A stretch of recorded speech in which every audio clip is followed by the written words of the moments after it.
Muslims, they knew Islam.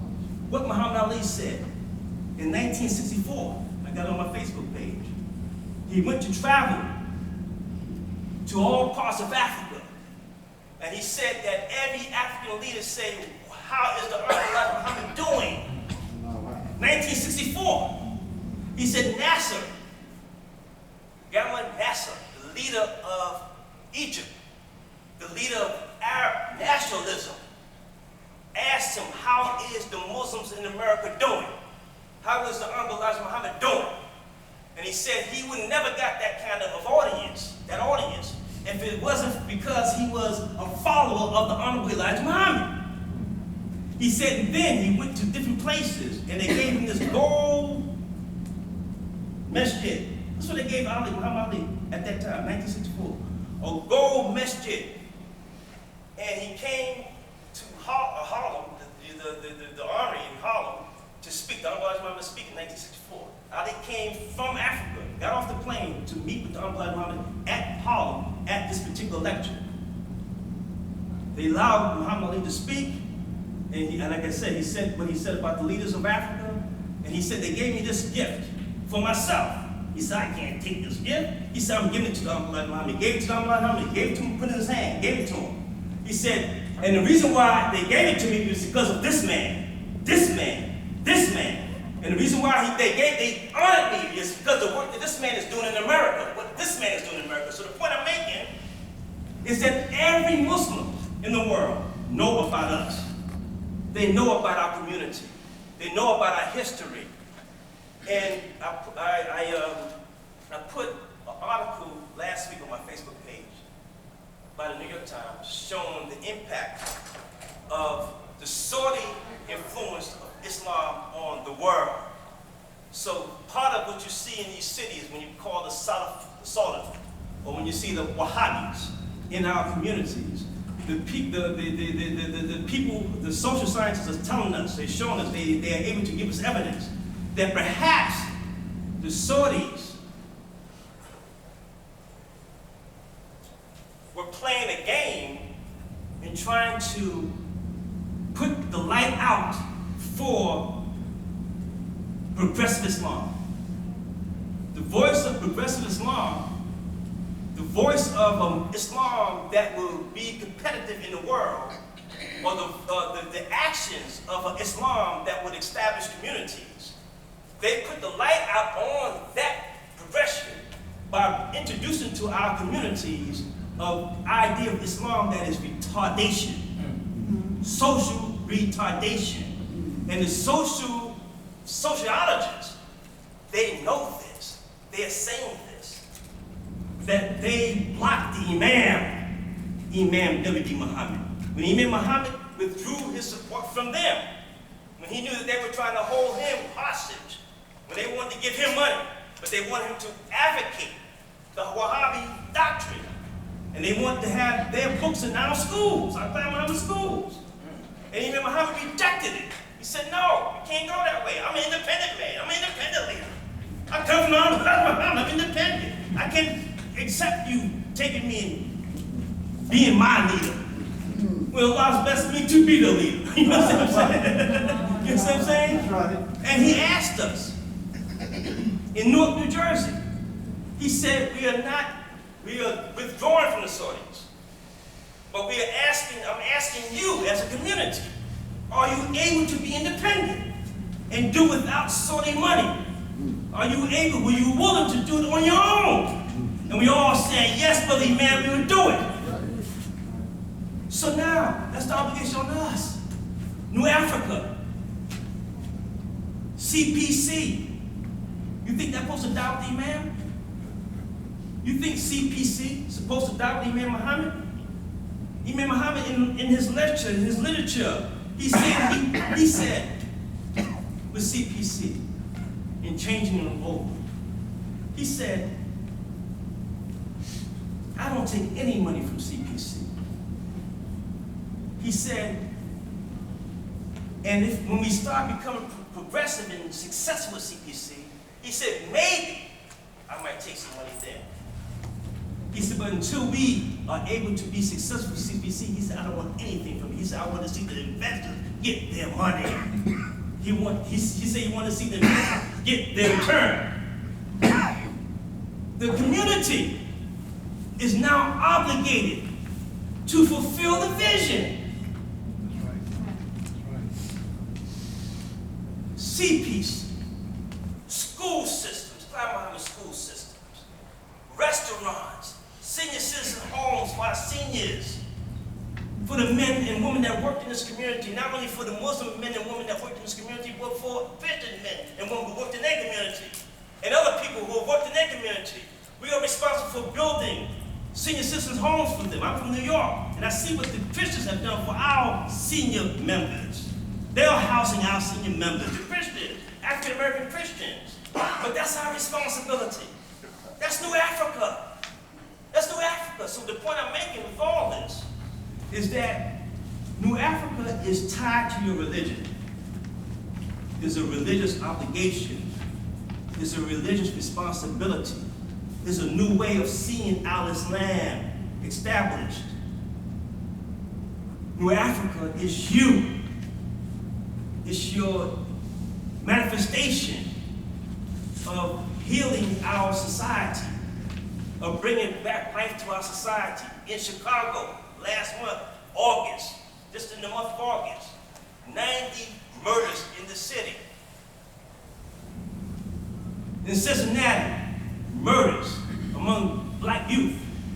In New York, murders, black youth. Black Lives Matter, a reaction because of what's going on in our cities and in our places, in our space. No one wants to be with black people because they're savages. And they kill each other, and they sell dope to each other, and they kill each other, they trap each other off. And we live in these areas. Where's our energy? Where's our expression? Where's New Africa? New Africa has to be towns and cities and neighborhoods that people want to come to. When we establish our place in the world, in the society, people want to come to our neighborhoods. We would be the place, that the destination that people would want to come to. Why we have to always say we have to go outside? Because we can't live inside. We have a responsibility to make the inside of heaven a paradise on earth. We can't wait till the hereafter only. We have to establish paradise. Listen, this is what the Muslims are doing. They have done it. You go to Iran, go to Iran. You know, understand the history of the Turks, the Persians. Understand the history of the Ottoman Empire. Understand what the Muslims have already done.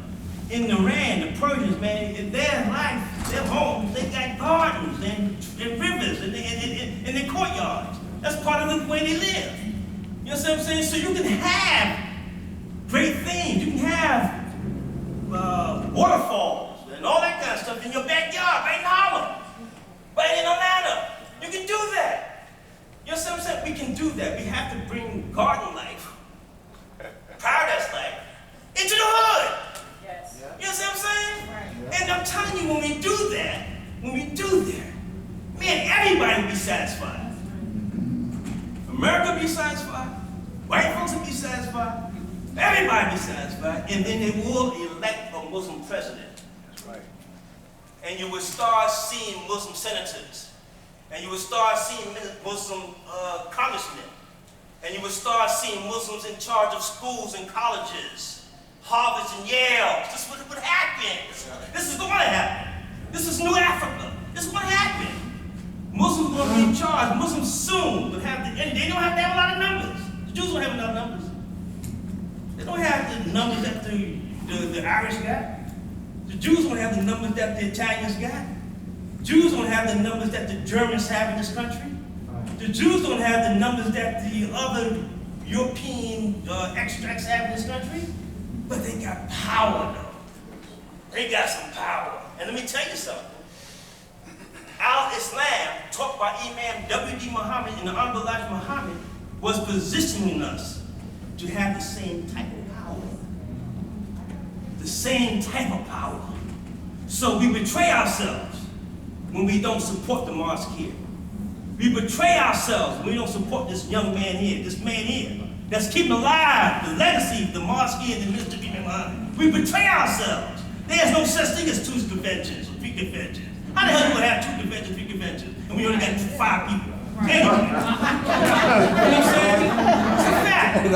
It's a fact, man. I'm sorry, brother Imam, but I said, you know me, I can't help myself. I'm a little like you know what I'm saying? But I'm telling you, that is divisive forces. Those are divisive forces in our community. And we need to be aware of those divisiveness. And not so much you have to point those people out. It's not about pointing people out. You have to be aware of the schemes of Satan. The schemes. You don't have to identify Satan. We don't have the power to identify Satan. We don't know who Satan is anyway. The Imam said that. That's when the Imam told us that. We don't know who his Satan is. We see some handiworks though, but we don't know who he is. But we don't try to have that kind of conversation because we're not here to judge anyone. We're not here to try to say anything bad about anyone. We just need to know the schemes of the Satan. And Satan's scheme is to divide us. We cannot be divided. We should, from here on out, move out of here. Go back to our areas. Encourage our people in our local areas to come to the Mosque conventions, to come to our Savior's Day celebrations, to come to our New World Patriotism Day programs, to come to our Ramadan sessions. Whatever the mosque is important, whatever the mosque is doing, we need to put our weight behind it. We need to put our weight behind it. Right. And if we put our weight behind it, we put our weight behind the mosque, all of us will be lifted. Yes. Because the mosque, the ministry of Imam Mohammed, is a brand. Yes. A brand. And what these people have done, many people have done this, they've used Imam Muhammad's brand for their own selfish, personal reasons. Throughout this country, throughout this world. They go on the trips, they go on all kinds of trips, man. Doing all kinds of deals in the name of Imam Muhammad. You know what I'm saying? But they won't support the mosque here. So the first thing I like to be on the other side when I see them coming in. I say, yo, hey, no, they ain't Imam Muhammad. They ain't supporting the mosque here. These are jokesters. Jokesters because this is the real deal here. No matter how small it is, this is the real deal here. Yes, sir. When it's the ministry, the mosque here, ministry of Imam Muhammad, and you have enough sense to know that. That's why you're here. And you're the best people. You're the best people. And it's going to take us together, collectively, to establish the new Africa that we want, that our leader have asked us to establish. Now, I'm closing up, wrapping up. The only reason I took a little bit extra time because they took a little extra time with Dawah. And I just want to be able to, what time we got? What time we got? 4:20 what? Only been talking for 28 minutes? Man, so I've been talking for an hour.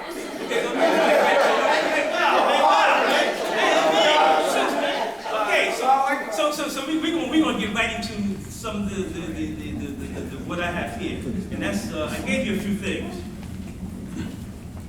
I gave you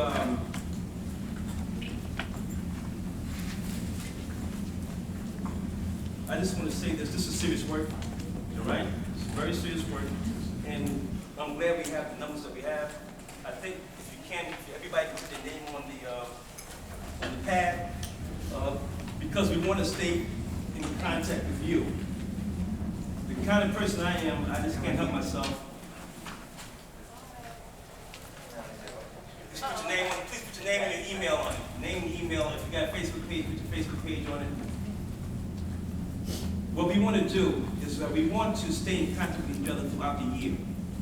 And the kind of person I am, I'm always feeding information. I'm a research person. I'm a research professional researcher. And I always get information that I think is applicable to our community development. And I want to be able to shoot off to everyone here the things that I have. Because the most important thing in terms of establishing society is to have knowledge, proper knowledge, and to have the technical skills required to build what we're talking about building. So